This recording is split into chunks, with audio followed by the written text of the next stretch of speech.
गं गणपते नमः। आप सभी का मेरे चैनल पर बहुत बहुत स्वागत है। इस वीडियो में हम वैशाख महात्म्य प्रसंग में राजा महिरथ की कथा सुनेंगे। यमराज जी कहते हैं, ब्राह्मण, पूर्व काल की बात है। महिरथ नाम से विख्यात एक राजा थे। उन्हें अपने पूर्व जन्म के पुण्यों के फलस्वरूप प्रचुर ऐश्वर्य और संपत्ति प्राप्त हुई थी। परंतु राजा राज्य लक्ष्मी का सारा भार मंत्री पर रखकर स्वयं विषय भोग में आसक्त हो रहे थे। वे न प्रजा की ओर दृष्टि डालते थे और न धन की ओर। धर्म और अर्थ का काम भी कभी नहीं देखते थे। उनकी वाणी तथा उनका मन कामनियों की क्रीड़ा में आसक्त था। राजा के पुरोहित का नाम कश्यप था। जब राजा को विषयों में रमते हुए बहुत दिन व्यतीत हो गए, तब पुरोहित ने मन में विचार किया, जो गुरु मोहवश राजा को अधर्म से नहीं रोकता, वह भी उसके पाप का भागी होता है। यदि समझाने पर भी राजा अपने पुरोहित के वचनों की अवहेलना करता है, तो पुरोहित निर्दोष हो जाता है। उस दशा में राजा ही सारे दोषों का भागी होता है। कश्यप बोले, राजन, मैं तुम्हारा गुरु हूँ, अतः धर्म और अर्थ से युक्त मेरे वचनों को सुनो। राजा के लिए यही सबसे बड़ा धर्म है कि वह गुरु की आज्ञा में रहे। गुरु की आज्ञा का आंशिक पालन भी राजाओं की आयु, लक्ष्मी तथा सौख्य को बढ़ाने वाला है। तुमने दान के द्वारा कभी ब्राह्मणों को तृप्त नहीं किया, भगवान श्री हरि विष्णु की आराधना नहीं की, कोई व्रत, तपस्या तथा तीर्थ भी नहीं किया। महाराज, कितने खेद की बात है कि तुमने काम के अधीन होकर कभी भगवान के नाम का स्मरण नहीं किया। अबलाओं की संगत में पड़कर विद्वानों की संगति नहीं की। जिसका मन स्त्रियों ने हर लिया, उसे अपनी विद्या, तपस्या, त्याग, नीति तथा विवेकशील चित्त से क्या लाभ हुआ। एकमात्र धर्म ही सबसे महान और श्रेष्ठ है, जो मृत्यु के बाद भी साथ जाता है। शरीर के उपभोग में आने वाली अन्य जितनी वस्तुएं हैं, वे सब यहीं नष्ट हो जाती हैं। धर्म की सहायता से ही मनुष्य दुर्गति से पार होता है। राजेंद्र, क्या तुम नहीं जानते, मनुष्यों के जीवन का विलास जल की उत्ताल तरंगों के समान चंचल एवं अनित्य है। जिनके लिए विनय ही पगड़ी और मुकुट है, सत्य और धर्म ही कुंडल है तथा त्याग ही कंगन है, उन्हें जड़ आभूषणों की क्या आवश्यकता। मनुष्य के निर्जीव शरीर को काट और ढेले के समान पृथ्वी पर फेंक उसके बंधु बांधव मुंह फेर कर चल देते हैं। केवल धर्म ही उसके पीछे पीछे जाता है। सब कुछ जा रहा है, आयु प्रतिदिन क्षीण हो रही है तथा यह जीवन भी लुप्त होता जा रहा है। ऐसी अवस्था में भी तुम उठकर भागते क्यों नहीं। स्त्री, पुत्र आदि, कुटुंब, शरीर तथा द्रव्य संग्रह, यह सब पराये हैं, अनित्य हैं, किंतु पुण्य और पाप अपने हैं। जब एक दिन सब कुछ छोड़कर तुम्हें विवशता पूर्वक जाना ही है, तो तुम अपने धर्म का अनुष्ठान क्यों नहीं करते। मरने के बाद उस दुर्गम पथ पर अकेले कैसे जा सकोगे, जहाँ न ठहरने के लिए स्थान है, न खाने योग्य अन्न, न पानी, न राह खर्च और न राह बताने वाला कोई गुरु ही है। यहाँ से प्रस्थान करने के बाद तुम्हारे पीछे कुछ भी नहीं जाएगा, केवल पाप और पुण्य जाते समय तुम्हारे पीछे पीछे जाएंगे। अतः तुम आलस्य छोड़कर वेदों तथा स्मृतियों में बताए हुए उपदेश और कुल के अनुरूप हितकारक कर्म का अनुष्ठान करो। धर्म मूलक सदाचार का सेवन करो। अर्थ और काम भी यदि धर्म से रहित हो, तो उसका परित्याग कर देना चाहिए। दिन रात इंद्रिय विजय रूपी योग का अनुष्ठान करना चाहिए, क्योंकि जितेंद्रिय राजा ही प्रजा को अपने वश में रख सकता है। लक्ष्मी चंचल होती है, विनय रूपी गुण धारण करने से ही वह राजाओं के पास दीर्घ काल तक ठहरती है। जो अत्यंत कामी और घमंडी हैं, जिनका सारा कार्य बिना विचारे ही होता है, उन मूढ़चेता राजाओं की संपत्ति उनकी आयु के साथ ही नष्ट हो जाती है। व्यसन और मृत्यु, इसमें व्यसन को ही कष्टदायक बताया गया है। व्यसन में पड़े हुए राजा की अधोगति होती है और जो व्यसन से दूर रहता है वह स्वर्गलोक में जाता है। व्यसन व दुख विशेषतः काम से ही उत्पन्न होते हैं, अतः काम का परित्याग करो। पापों में फंस जाने पर वैभव एवं भोग स्थिर नहीं रहते, वे शीघ्र ही नष्ट हो जाते हैं। चलते रुकते जागते और सोते समय भी जिसका चित्त विचार में संलग्न नहीं रहता, वह जीते जी मरे तुल्य है। विद्वान पुरुष विषय चिंता छोड़कर समतापूर्ण, स्थिर एवं व्यवहारिक युक्ति से परमार्थ का साधन करते हैं। जीव का चित्त बालक की भांति चपल होता है, अतः उससे बलपूर्वक काम लेना चाहिए। राजन, धर्म के तत्वदर्शी वृद्ध पुरुषों की बुद्धि का सहारा ले पराबुद्धि के द्वारा अपने कुपथगामी चित्त को वश में करना चाहिए। लौकिक धर्म, मित्र, भाई बंधु, हाथ पैरों का चलना, देशांतर में जाना, शरीर में कलेश उठाना तथा तीर्थ के लिए यत्न करना आदि कोई भी परम पद की प्राप्ति में सहायता नहीं कर सकते।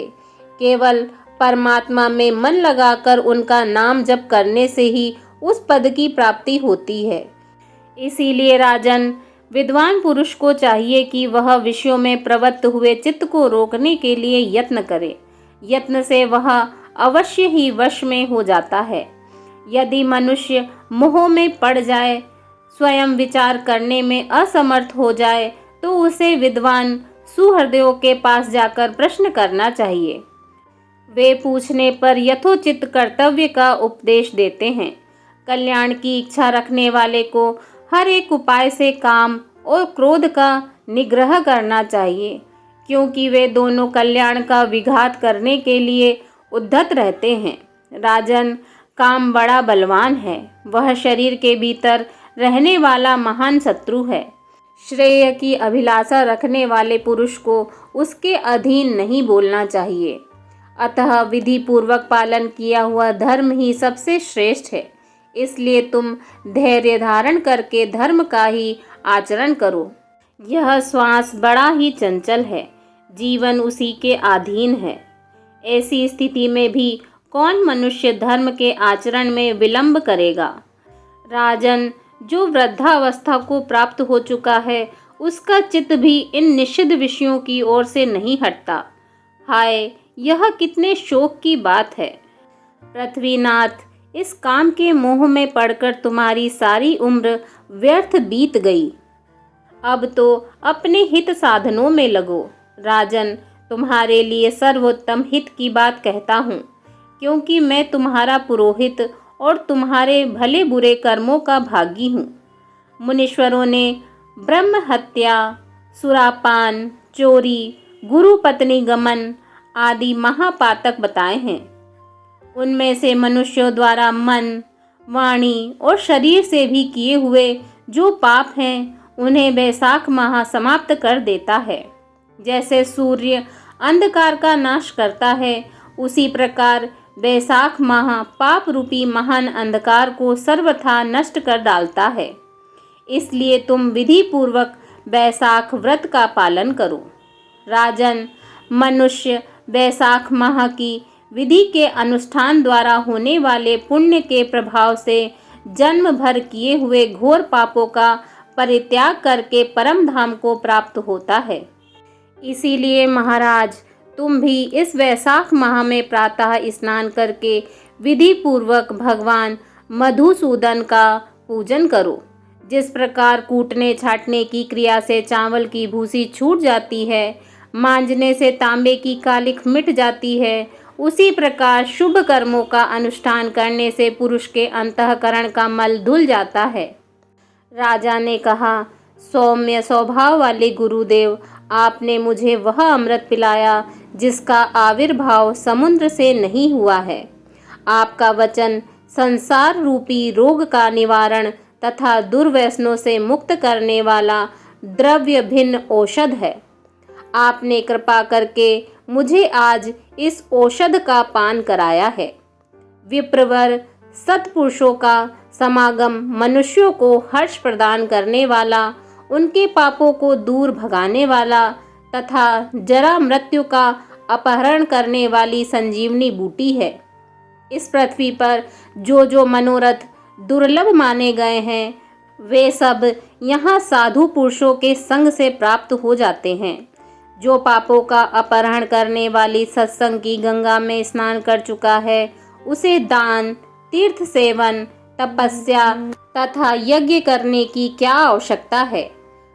प्रभु, आज के पहले मेरे मन में जो भाव उठते थे, वे सब केवल काम सुख के प्रति लोभ उत्पन्न करने वाले थे। परंतु आज आपके दर्शन से तथा वचनों को सुनने से उनमें विपरीत भाव आ गया। मूर्ख मनुष्य एक जन्म के सुख के लिए हजारों जन्मों का सुख नष्ट करता है और विद्वान पुरुष एक जन्म से हजारों जन्म बना लेता है। कितने खेद की बात है कि मुझ मूर्ख ने अपने मन को सदा काम जनित रस के आस्वादन सुख में ही फंसाए रखने के कारण कभी कुछ भी आत्म कल्याण का कार्य नहीं किया। मेरे मन का कैसा मोह है, जिससे मैंने स्त्रियों के फेर में पड़कर अपनी आत्मा को घोर विपत्ति में डाल दिया, जिसका भविष्य अत्यंत दुखमय है तथा जिससे पार पाना बहुत कठिन है। भगवान, आपने स्वतः संतुष्ट होकर अपनी वाणी से आज मुझे मेरी स्थिति का बोध करा दिया। अब उपदेश देकर मेरा उद्धार कीजिए। पूर्व जन्म में मैंने कोई पुण्य किया था जिससे आपने मुझे बोध कराया है। विशेषतः आपके चरणों की धूलि से आज मैं पवित्र हो गया। वक्ताओं में श्रेष्ठ, अब आप मुझे वैशाख माह की विधि बताइए। कश्यप जी बोले, राजन, बुद्धिमान पुरुष को चाहिए कि वह बिना पूछे अथवा अन्यायपूर्वक पूछने पर भी किसी को उपदेश न दे। लोक में जानते हुए भी जड़वत अनजान की भांति आचरण करे, परंतु विद्वानों, शिष्यों, पुत्रों तथा श्रद्धालु पुरुषों को उनके हित की बात कृपा पूर्वक बिना पूछे भी बतानी चाहिए। राजन, इस समय तुम्हारा मन धर्म में स्थित हुआ है, अतः तुम्हें वैशाख स्नान के उत्तम व्रत का पालन करवाऊंगा। तदंतर पुरोहित कश्यप ने राजा महिरथ से वैशाख मास में स्नान, दान तथा पूजन कराया। शास्त्र में वैशाख स्नान की जैसी विधि उन्होंने देखी थी, उसका पूरा पालन कराया।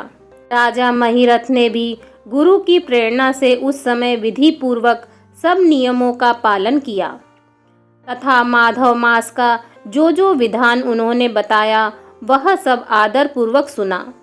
उन नृपश्रेष्ठ ने प्रातः काल स्नान करके भक्ति भाव के साथ पाद्य और अर्घ्य आदि देकर श्री हरि का पूजन किया तथा नैवेद्य भोग लगाया। यमराज जी कहते हैं, ब्राह्मण, तत्पश्चात राजा के ऊपर काल की दृष्टि पड़ी।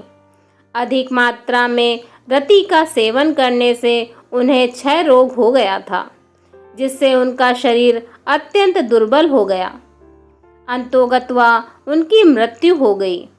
उस समय मेरे तथा भगवान विष्णु जी के दूत भी उन्हें लेने पहुँचे। विष्णु दूतों ने, ये राजा धर्मात्मा है, यूँ कहकर मेरे सेवकों को डांटा और स्वयं राजा को विमान पर बैठाकर वे वैकुंठ लोक में ले गए।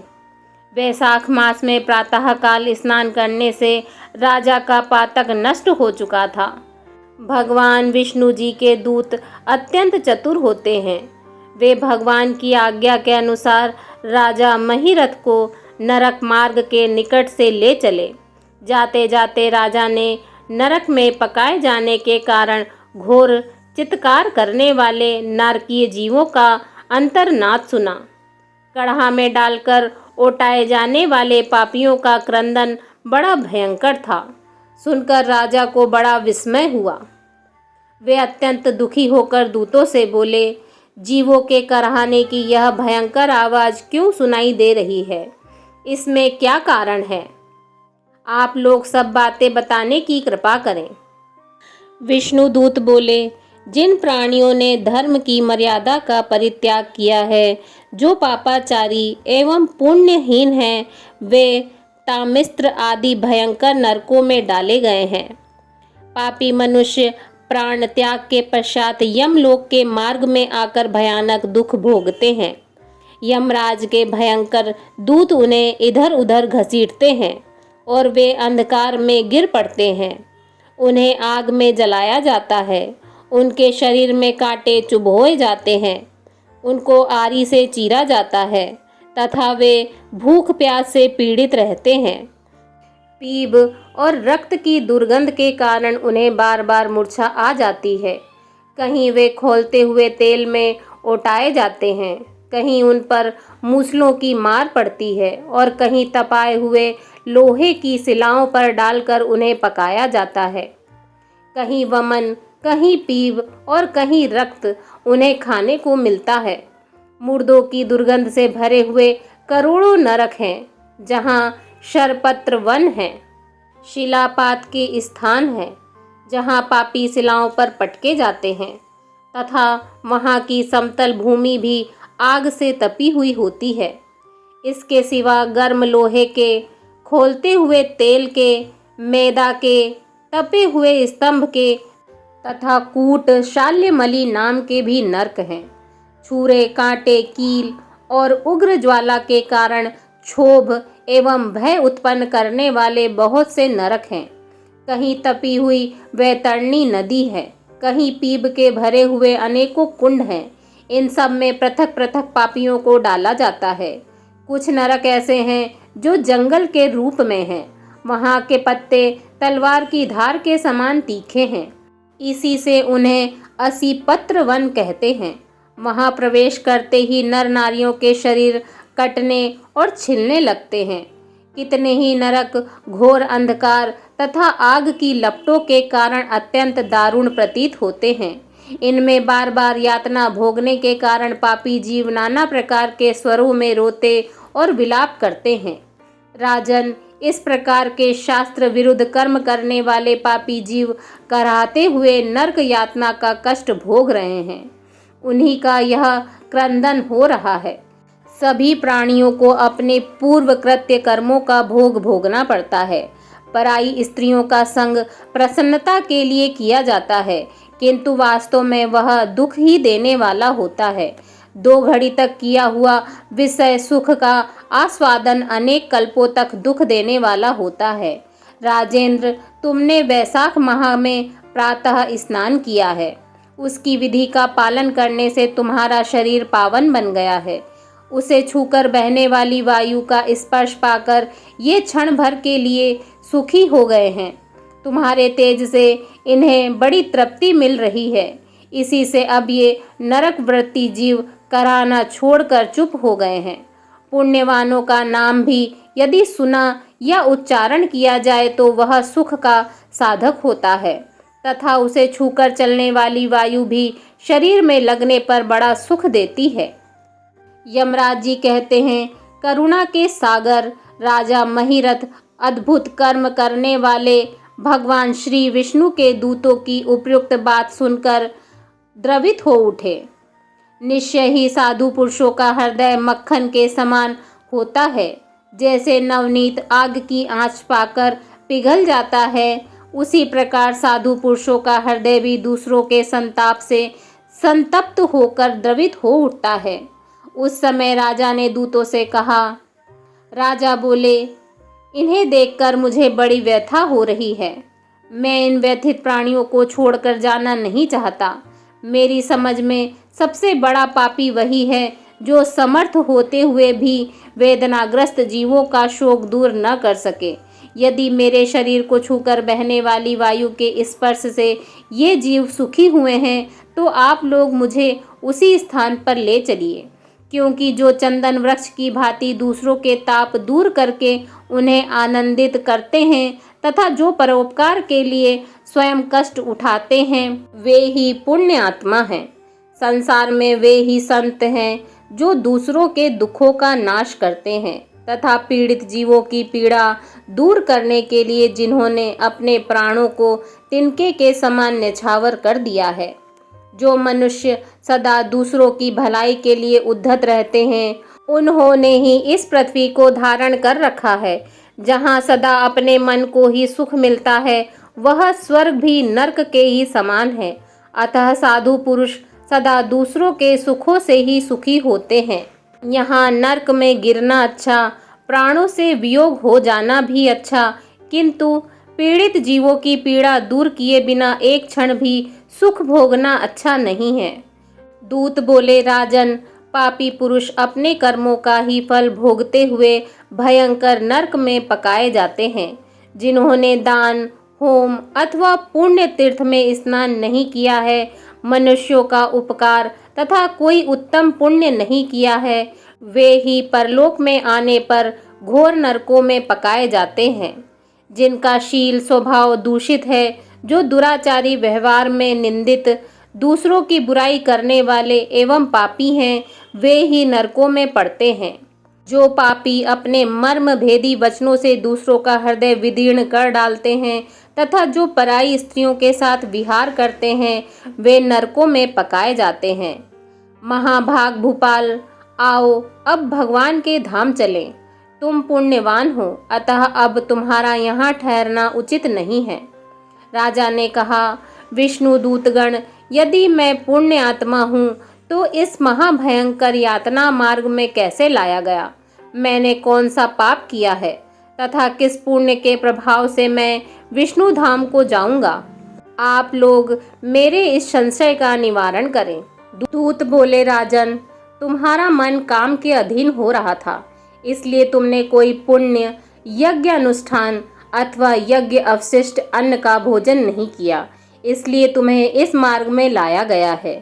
किंतु लगातार 3 वर्षों तक तुमने अपने गुरु की प्रेरणा से वैशाख मास में विधि पूर्वक प्रातः स्नान किया है तथा महापापों और अति पापों की राशि का विनाश करने वाले भक्त वत्सल विश्वेश्वर भगवान मधुसूदन की भक्ति पूर्वक पूजा की है। यह सब पुण्यों का सार है। केवल इसी एक पुण्य से तुम देवताओं द्वारा पूजित होकर श्री विष्णु धाम को ले जाए जा रहे हो। हे नरेश्वर, जैसे एक ही चिंगारी पड़ जाने से तिनकों की राशि भस्म हो जाती है, उसी प्रकार वैशाख में प्रातः स्नान करने से पाप राशि का विनाश हो जाता है। जो वैशाख में शास्त्रोक्त नियमों से युक्त होकर स्नान करता है, वह हरि भक्त पुरुष अति पापों के समूह से छुटकारा पाकर विष्णु पद को प्राप्त होता है। यमराज जी कहते हैं, ब्राह्मण, तब दयासागर राजा ने उन जीवों के शोक से पीड़ित हो भगवान श्री हरि विष्णु के दूतों से विनय पूर्वक कहा, साधु पुरुष प्राप्त हुए ऐश्वर्य का, गुणों का तथा पुण्य का यही फल मानते हैं कि इनके द्वारा कष्ट में पड़े हुए जीवों की रक्षा की जाए। यदि मेरा कुछ पुण्य है तो उसी के प्रभाव से ये नरक में पड़े हुए जीव निष्पाप होकर स्वर्ग को चले जाएं और मैं इनकी जगह नरक में निवास करूंगा। राजा के ऐसे वचन सुनकर श्री विष्णु जी के मनोहर दूत उनके सत्य और उदारता पर विचार करते हुए इस प्रकार बोले, राजन, इस दया रूप धर्म के अनुष्ठान से तुम्हारे संचित धर्म की विशेष वृद्धि हुई है। तुमने वैशाख मास में जो स्नान, दान, जप, होम, तप तथा देव पूजन आदि कर्म किए हैं, वे अक्षय फल देने वाले हो गए हैं। जो वैशाख मास में स्नान दान करके भगवान का पूजन करता है, वह सब कामनाओं को प्राप्त होकर भगवान श्री हरि विष्णु जी के धाम को जाता है। एक और तप, दान और यज्ञ आदि की शुभ क्रियाएं और एक और विधि पूर्वक आचरण में लाया हुआ वैशाख मास का व्रत हो तो यह वैशाख मास ही महान है। राजन, वैशाख मास में एक दिन का भी जो पुण्य है, वह तुम्हारे लिए सब दानों से बढ़कर है। दया के समान धर्म, दया के समान तप, दया के समान दान और दया के समान कोई मित्र नहीं है। पुण्य का दान करने वाला मनुष्य सदा लाख गुना पुण्य प्राप्त करता है। विशेषतः तुम्हारी दया के कारण धर्म की अधिक वृद्धि हुई है। जो मनुष्य दुखित प्राणियों का दुख से उद्धार करता है वही संसार में पुण्य आत्मा है। उसे भगवान नारायण के अंश से उत्पन्न समझना चाहिए। राजन, वैशाख मास की पूर्णिमा को तीर्थ में जाकर जो तुमने सब पापों का नाश करने वाला स्नान दान आदि पुण्य किया है, उसे विधिवत भगवान श्री हरि को साक्षी बनाकर 3 बार प्रतिज्ञा करके इन पापियों के लिए दान कर दो, जिससे ये नरक से निकलकर स्वर्ग को चले जाएं। हमारा तो ऐसा विश्वास है कि पीड़ित जंतुओं को शांति प्रदान करने से जो आनंद मिलता है, उसे मनुष्य स्वर्ग और मोक्ष में भी नहीं पा सकता। सौम्य, तुम्हारी बुद्धि दया एवं दान से दृढ़ है। इसे देखकर हम लोगों को भी उत्साह होता है। राजन, यदि तुम्हें अच्छा जान पड़े तो अब बिना विलंब किए इन्हें वह पुण्य प्रदान करो जो नरक यातनाओं के दुख को नष्ट करने वाला है। विष्णु दूतों के यूं कहने पर दयालु राजा महिरथ ने भगवान गदाधर को साक्षी बनाकर 3 बार प्रतिज्ञा पूर्वक संकल्प करके उन पापियों के लिए अपना पुण्य अर्पण किया। वैशाख मास के एक दिन के ही पुण्य का दान करने पर वे सभी जीव यम यातना के दुख से मुक्त हो गए। फिर अत्यंत हर्ष से भरकर वे श्रेष्ठ विमान पर आरूढ़ हुए और राजा की प्रशंसा करते हुए उन्हें प्रणाम करके स्वर्ग को चले गए। इस दान से राजा को विशेष पुण्य की प्राप्ति हुई। मुनियों और देवताओं का समुदाय उनकी स्तुति करने लगा तथा वे जगदीश्वर श्री विष्णु जी के पार्षदों द्वारा अभिवंदित होकर उस परम पद को प्राप्त हुए, जो बड़े बड़े योगियों के लिए भी दुर्लभ है। द्विजश्रेष्ठ, यह वैशाख मास और पूर्णिमा का कुछ महत्व यहाँ थोड़े में बतलाया गया है। यह धन, यश, आयु तथा परम कल्याण प्रदान करने वाला है। इतना ही नहीं, इससे स्वर्ग तथा लक्ष्मी की भी प्राप्ति होती है।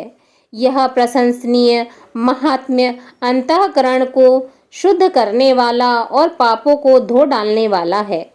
माधव मास का यह महात्म्य भगवान माधव को अत्यंत प्रिय है। राजा महिरथ का चरित्र और हम दोनों का संवाद सुनने, पढ़ने तथा विधि पूर्वक अनुमोदन करने से मनुष्य को भगवान की भक्ति प्राप्त होती है, जिससे समस्त कलेशों का नाश हो जाता है। सूत जी कहते हैं, धर्मराज जी की यह बातें सुनकर वह ब्राह्मण उन्हें प्रणाम करके चला गया। उसने भूतल पर प्रतिवर्ष स्वयं तो वैशाख स्नान की विधि का पालन किया ही, दूसरों से भी कराया। यह ब्राह्मण और यम का संवाद मैंने आप लोगों से वैशाख मास के पुण्यमय स्नान के प्रसंग में सुनाया है। जो मनुष्य एकाग्रचित्त होकर वैशाख मास के महात्म्य का श्रवण करता है, वह सब पापों से मुक्त होकर श्री हरि विष्णु जी के परम पद को प्राप्त होता है। पद्म पुराण के अंतर्गत वैशाख स्नान महात्म्य संपूर्ण हुआ। ओम नमो भगवते वासुदेवाय नमः।